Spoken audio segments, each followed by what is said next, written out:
bum bum bum bum bum bum bum bum bum bum bum bum bum. Flash! So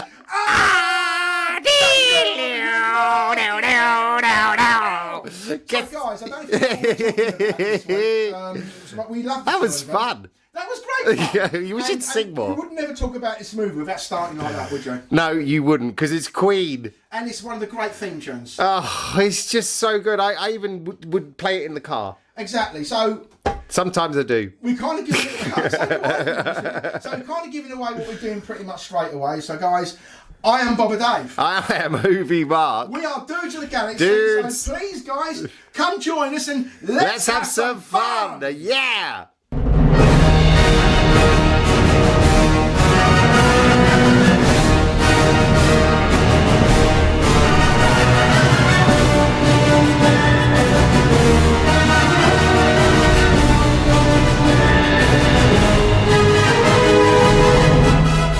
So Mark.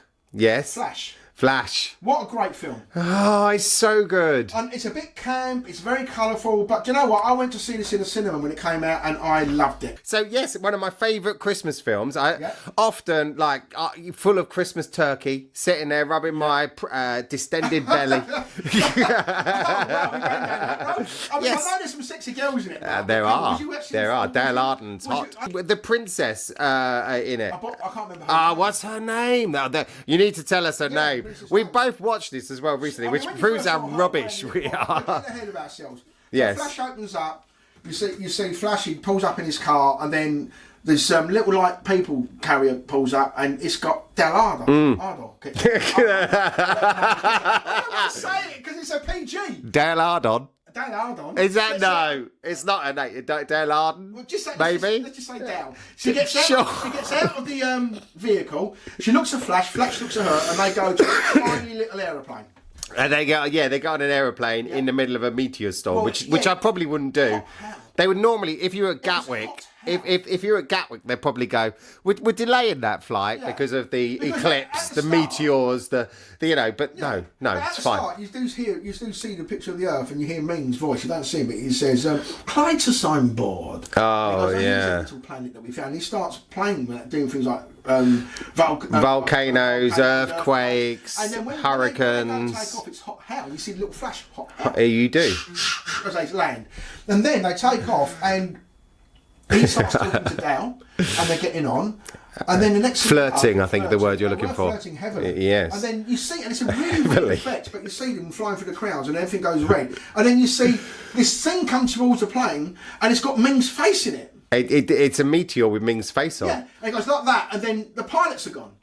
I'm confused about that whole physics of that, though, right? Because first of all, the meteor's coming towards the front of the plane. Now, if a meteor hits the front of that little plane, it's going to take the whole lot. Yeah. What actually happens is it smashes the windows and sucks the pilots out. You're making me think it may not be a meteor, but it's something different. Maybe it was something he was controlling, and he took the pilots, to play with them. That must be what it is. He's enjoying himself, you know. I like the way we're filling our own gaps. Absolutely. And then we get down to the bit when he crashes, and he goes to Dr. Hans Zarkov's. Oh, I like him. And now he's played by a great actor called Topo, who also appeared in a Bond film as well. And he's a really good actor. And so he goes into there and he tells them that they can use a phone, and it's in this thing, and it's his space rocket. Tricks them, he does.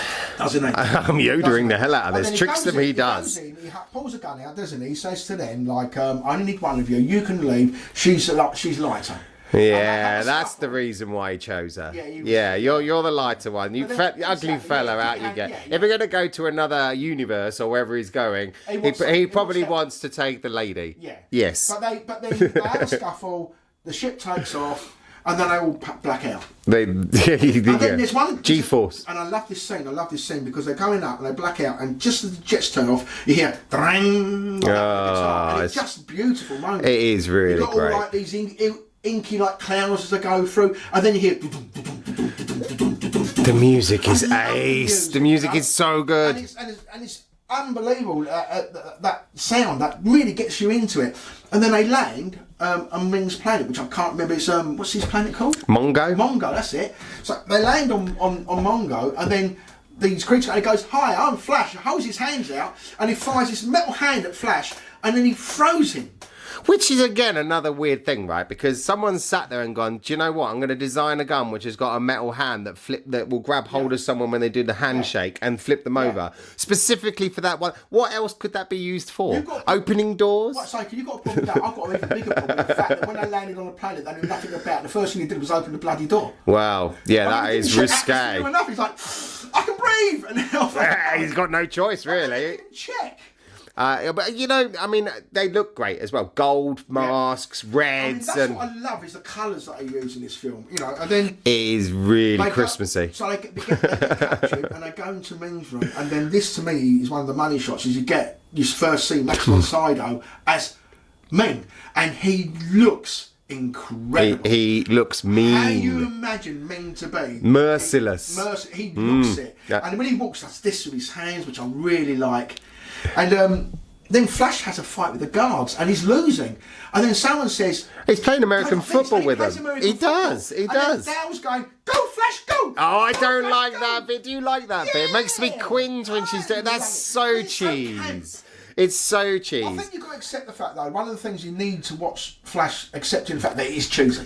Well, wait a second, right? Because a few minutes before, that prince from Phrygia has thrown himself on his own sword. So it's dark. It's dark. It goes from, like, you know, stabbing people at the same time, he's also wearing loads of gold. He looks like it's come something out of some sort of gay pride march. Yeah, gay pride march. But it is fantastic. I love that because it's camp. It disarms you with its campness and then gives some really dark scenes. It does. We go to the scene after he's had that fight with the guards.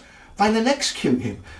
And the thing is, when you're seeing that for the first time, I bet you felt the same way as well. He's sitting, you think he's going to get out in a minute. He's going to get out, and then the smoke comes up, and they kill him. Dies, and you think, how are they going to get out of this? He's dead. But it turns out that doctor who likes the princess, Princess Aura, is it Aura? Yeah. He gave him a shot and said, "This will help you on your way."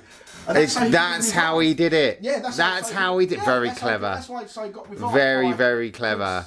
And then he gets woken up with a bit of a kiss. But the thing is that what I like about that is when she gets him on the plane, she's going to take him to Arboria to Prince Barin. Yes. Well, as she would say, Prince Barwin. Because she puts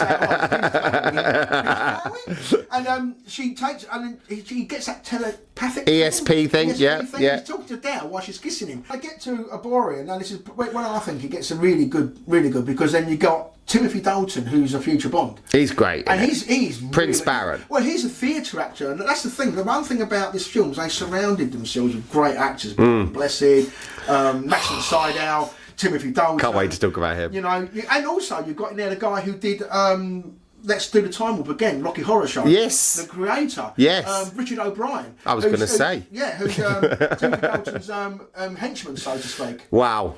You know, so they get Flash, and she makes him promise not to kill him. So he decides to trap him by bringing him into the temple.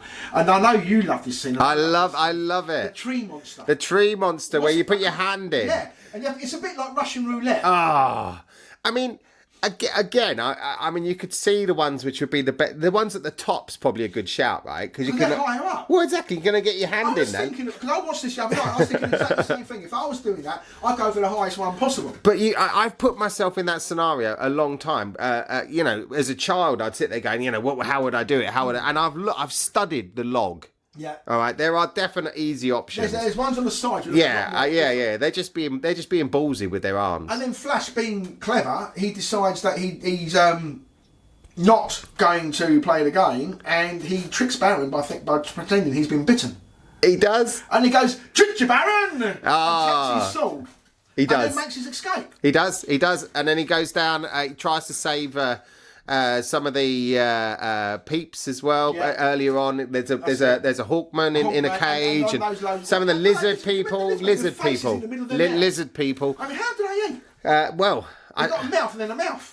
Yeah. And that goes boom, boom, and they can't see. And they're like, my eyes. They looked fantastic. They were great. They were really good. Anyway, he doesn't get away. He gets captured by the Hawk people. Yeah, and this is where Brian Blessed really comes into. Because they shoot that big thing that's eating him, which is pretty cool. The swamp monster. Yeah, I don't even know what that was, but makes all this noise. Yeah. I love it.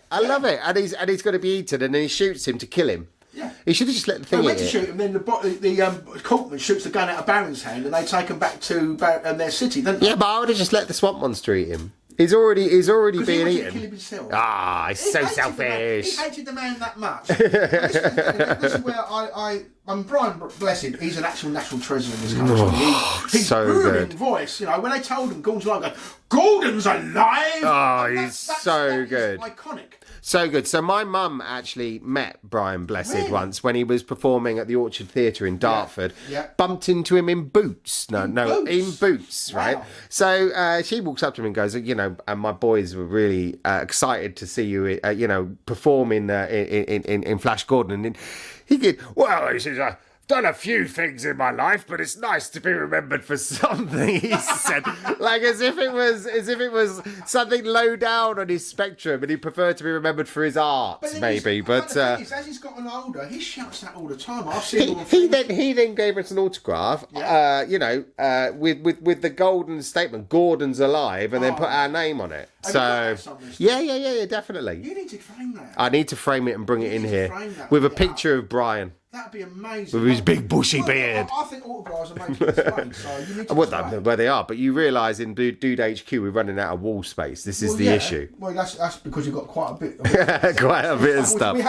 We have filmed a tour of the Dudes thing, which we're going to be putting up some point. Oh yeah, we're going to do a special one-off, I think. Yeah, just a little special tour of the Dudes. So you can, HQ. yeah. If you're interested in seeing the what would my wife call it? Stuff. No, probably a little bit worse. Yeah. If you're interested in seeing some of my wonderful fine collectibles. That's what I would call wonderful fine collectibles. And that's going to be worth watching. That'll be coming next year. It will do. But back to the film. Back to the film. So they're now on their way to Cloud City. Yeah, and then when they get to Cloud City, Flash and Baron fight on that big disc, which I think was filmed brilliantly. That was really good. Especially with Brian Bless's character, just he makes. You know, it would freak me out with the spikes, and they'd fall over, and then all of a sudden the spikes would come up, and you would all think, oh. Clytus then comes in and Baron pushes him into Flash, and Flash throws him into the spikes. Clytus needed to die. He was an evil. He'd already put the ball worms on the princess. One of the great things like, bring me the ball. And she goes, not the ball worm, not the ball worm. So good. So anyway, then they go out and they decide that they leave Flash there. Flash escapes from one of these Hawk rocket cycle. Yes. Then he calls Brian Bless's character, but he calls him and he's like, okay, thanks for giving me another chance. We're doing this, and they go out to attack. And what he does, he flies down towards Ming's city, then flies back, and that sounds like a Chinese restaurant, by the way, when you said that. Number 6, number 4, and number 22, please, and some corn crackers on the side. But he makes them follow him, and then they follow him into the clouds, and then the Hawkmen dive, and they go after the spaceship, don't they? Yeah, well, they do, and that's a great moment because Dispatch Rocket Ajax is where, because obviously they fire the lasers from the city. Rocket Ajax comes out and he does the lightning strike on the cloud to catch his body. Yeah, and it doesn't fall. And then you have the mother of all battles. And it's fantastic, isn't it? Is it with the rock music? Down. Oh my word! So the blue and the red lasers as well. Yeah. I mean, that's great. And obviously, like they just kill everyone on board, and they take the ship, and now they're flying to Ming's home. I'm not going to say Ming City. Ming's City, where he's having 2 number 7s. And a 6. They put the shield up and they fire all the lasers, and they're saying, because Ming's now going to get married to Dao, and they say, don't worry about the guns firing. Right? They're firing in honour of your new queen. Yes. Or empress, or whatever she's called. Yes, which is a great cover story. You know, I've done a few of those with my bosses myself. So, you know. Oh, have you got and I'm like, you know, we're just firing the laser cannons in absolute, you know, respect for her. And then the one thing I noticed from rewatching this is that you've got Zarkov, who's like, I'm going to stay here and try and bring down the deflections, pushing all these buttons, trying to work it out. And then Baron walks into a room and goes, take down the deflector shield. And when the guy goes and pushes the button, he just kills the guy and destroys the thing. He's no then messing. He makes the shield go down. And also, there's other cool bits as well in that, because Dale also kills a few guards. Yeah, right? She does that flip. He does the flip, and she's boom, like, boom, boom. So they're both kick ass. The girl, really you know, they're both really They good. get in there, and then Flash comes through, crashes into the city, and just pushes the nose cone of the spaceship right through. Which would be a 1 in a million. But it works. I mean, I can see him there, right? He's already got a beaten up spaceship. He's hardly got any control. Yeah. Just about manages to fly it through and then impale Ming. I mean, good move. No, I'm going to be honest with you. Everything before, that was actually quite believable. Quite a lot of that was not. Yeah. One small step to the side and he would have been fine. Absolutely. Well, you know, rather than running sideways like Dow did, he ran. Exactly. Never. In front. Always, like if something's coming at you, always keep an eye on it. Sideways. Run You know. Maybe other people have ideas of avoiding, eggs and cricket balls and left or right, and you'd have had it, but you went straight. That was it. End of May. And then, of course, he stands there. He's got his ring, and then the ring's destroys. Great film. And then there's lots of lovely closer bits as well, where they do the thanks Flash. Well, I like the bit when the little robot comes in and he goes, "Well done, Flash. You've saved the galaxy. Have a nice day." Yes. Absolutely brilliant. And then, of course, before we end this, I do want to do a special bit about the music. I mean, sure. Queen, for starters, I'm a big fan of Queen. Mm-hmm. I think their music is exceptional. I think they made some really amazing records over their lifetimes. Agreed. Freddie Mercury is one of the best singers I think that's ever done. Oh, I was so sad he's not doing. He actually said that he never got his teeth fixed because he was worried it would affect his voice. Yeah, I mean the pitch he can get to. And the actual music throughout the guitars, the drumming, the when they go back at the end to the dum dum dum dum like we started off the thing with, right? I mean, my word, absolutely brilliant. I mean, it's iconic. It's a fantastic film. I hope you enjoy it. If you haven't seen it, watch it. It's fun. It's so much fun. It's camp. It's a bit dark. Enjoy the campness because that's the whole point of it. The whole point of it was not to be taken too seriously. That's why they did it with all these bright colours, all the bright uniforms. For me, they pretty much nailed that film, and it's a film I can watch again and again. Me too. I do every Christmas, as I said, and I will be watching it again this Christmas, even though I just watched it a few weeks ago. Yeah, I'll probably do the same thing this Christmas. So happy days, and it's switch off into your nothing box. So anyway, I'd like to try again, right? As we're past Christmas, to give you a joke. Okay. Are you up for it? Oh, always up for your jokes. Great. Another Star Wars joke, as you know, me being a Star Wars boy. So Padawan, right, is at the Jedi school. Okay, and he's sworn to a vow of silence, and every 7 years he's allowed to say 2 words. That's all he's allowed every 7 years. 7 years go by. Walks up to the Jedi Master and he goes, "Very drafty," like that, and he goes, okay. And he sends him off. Another 7 years in silence. Walks up again to the Jedi Master. He says, "Oh, what's he gonna say?" He says, "Bad food." He goes, "Oh, okay." Off he goes again. 7 years pass, right? Comes up and says, "Amazing," right? So it's now 21 years, right? Walks up to him and goes, "I quit." And the Jedi Master goes, "Thank goodness for that. All you've done is complain." Okay, guys, that's another episode done. I hope you like Flash as much as we do. We love it. We love it. Please like this video, subscribe and comment, and give this video a share as well. Let's see if we can push our channel forward. Oh, yes, please. Yes, please. Doing this. But most importantly, it's always important to just keep them comments coming. And look out for some of our shorts as well. We're going to be posting a load. We've got a new Instagram and we've got a new TikTok as well. Yeah. So we'll put those links on there as well. There's some nice 2 minutes. There's some twirly lightsaber stuff, Disney stuff. I'm giving a bit of lightsaber action. I'm not very good, so I apologise in advance. A bit of Boba's lightsaber action. I just want to say, I hope you guys had an amazing Christmas. Yeah. I want to wish you all a very happy New Year. Indeed. Happy New Year to all of our 7 viewers. Appreciate it. I am Obi Mark. We are Dudes of the Galaxy. Cheers. So see you next time, guys. Have a great time. Bye. Cheers. Bye all. Bye. Happy New Year.